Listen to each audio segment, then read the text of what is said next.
Hi everyone, today we're here in San Francisco, the Golden Gate Club. I'm super excited to be here today because we're going to do a 2015 Brunello di Montalcino tasting review.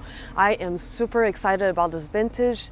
If you are into Italian wine, you might have heard that the 2010 was a vintage of a lifetime for Brunello di Montalcino, but now the critics are saying the 2015 are just as good, if not even better. So I'm super excited to try out all the producers today, and I will report back and try to do some interview with the top producer and let you know which one are the standout for 2015.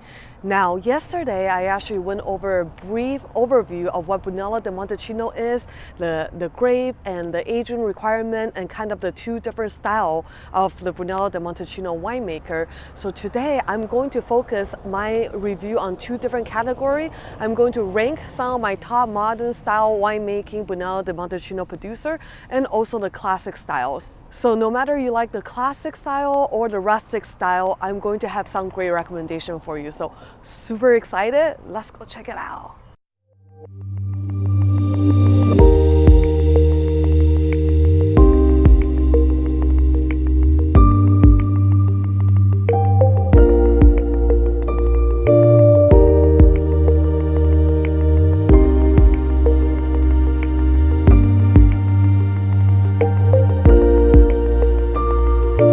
Alright guys, we are done with all the Brunello di Montalcino 2015 tasting. A lot of the producers have brought some of their older Reserva wine, and of course all of them are showcasing their 17 or their 18 Rosso di Montalcino.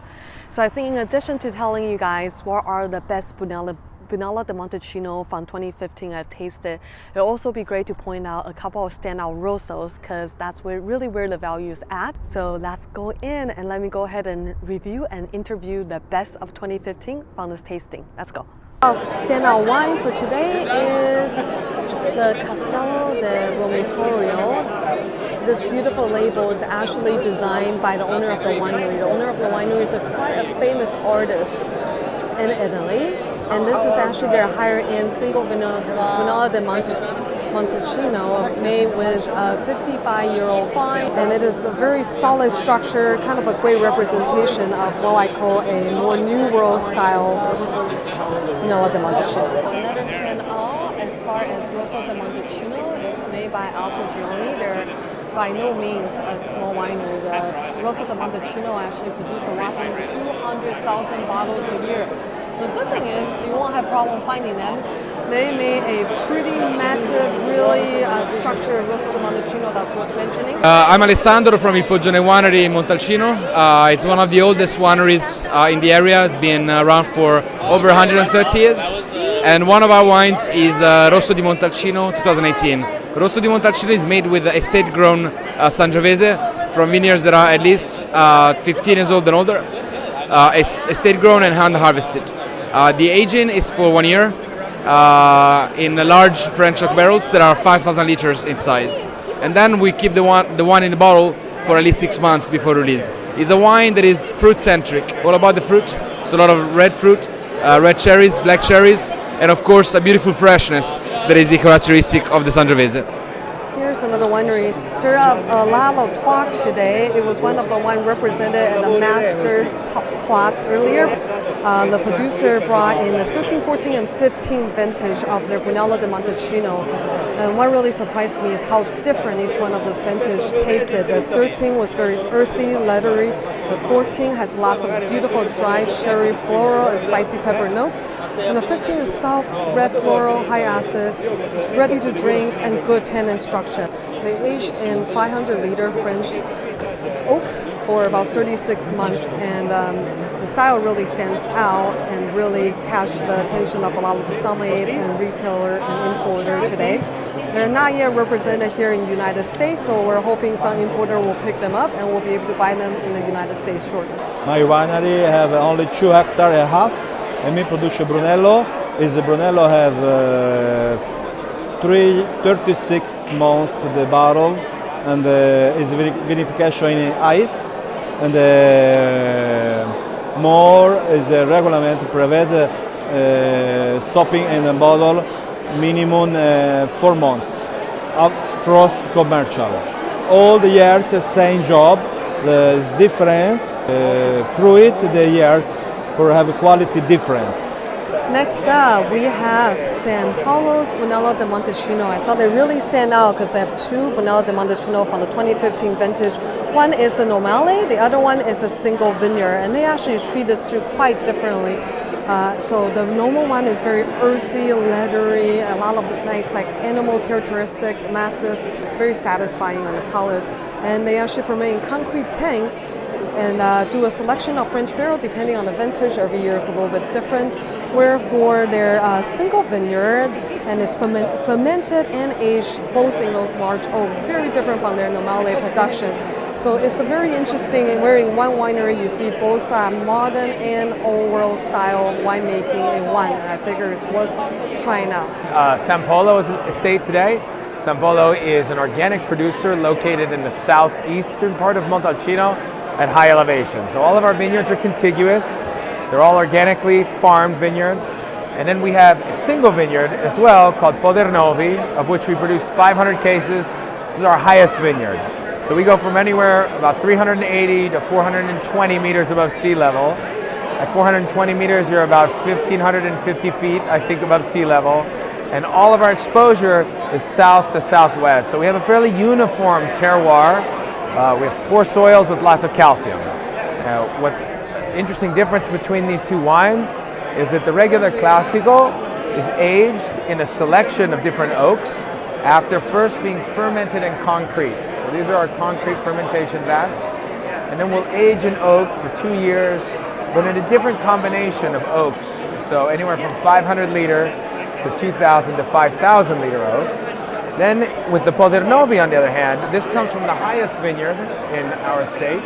It's at 420 meters, and this very small vineyard has the poorest soil and therefore produces a very elegant, very linear, kind of very high tone and calcium-driven or mineral-driven Brunello. And for that wine, we only ferment and age in large casks, so 5,000 liter Slavonian oak.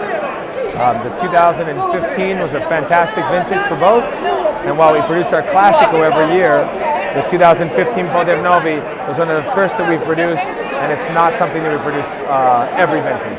So the town of Montalcino tends to be the highest point in the appellation, or close to the top of the appellation, at 550 meters above sea level. The lowest point of the appellation is down here in the south. That's at 90 meters above sea level. We're here in the southeastern ridge, and this is the area of kind of classic Brunello production. Here you have the estate of Biondisanti, who started the appellation, Barbi, another historic producer, and we're at the end of this ridge. San Polo is southwest exposure on this hill, but we're still high up at 380 to 420 meters above sea level. Another really cool wine to geek out on is the Tenuta Silvio Nardi.